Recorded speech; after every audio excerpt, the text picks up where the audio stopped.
मी इतकं काम केलं, सगळे रिपोर्ट कंप्लीट केले, सगळ्यांना ईमेल्स केले, मी कॉल्सवरती सपोर्ट दिला आणि दिवसाच्या शेवटी मला तर कोणी मेन्शनच नाही केलं. इतकं सगळं काम करून मला रेकग्निशन कसं नाही मिळालं? हा विचार तुमच्याही डोक्यात येतो का?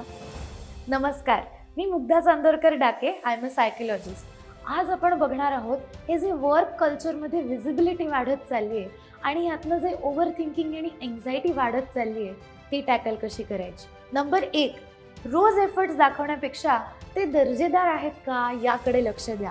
तुम्ही एखादा ईमेल फॉर्म करताय किंवा वीकली मीटिंगमध्ये बसलाय तर instead of giving monotonous replies तुम्ही विचार करताय हे तुमच्या बॉसला दाखवा.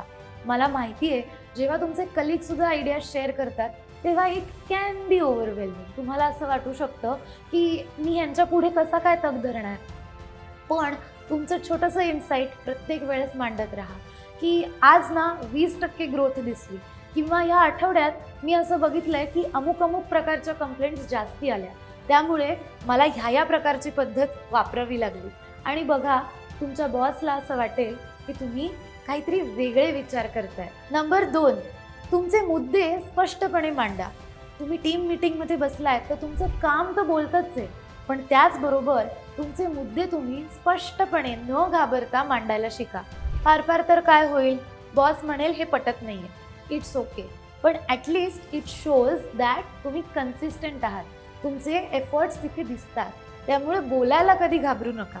नंबर 3, आणि हे सगळ्यात महत्त्वाचं बरं का, जर तुम्हाला शाउटआउट नाही मिळाला आणि तुमच्या कलिगला मिळाला तर कुठेही मनात कमीपणा आणून देऊ नका. कुठेही असं समजू नका की तुम्ही कमी आहात.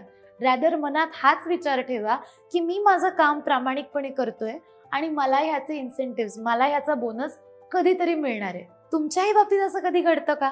मन धागा धागा सिरीज अशाच प्रॉब्लेम्सवरती सोल्युशन्स फाइंड आउट करते.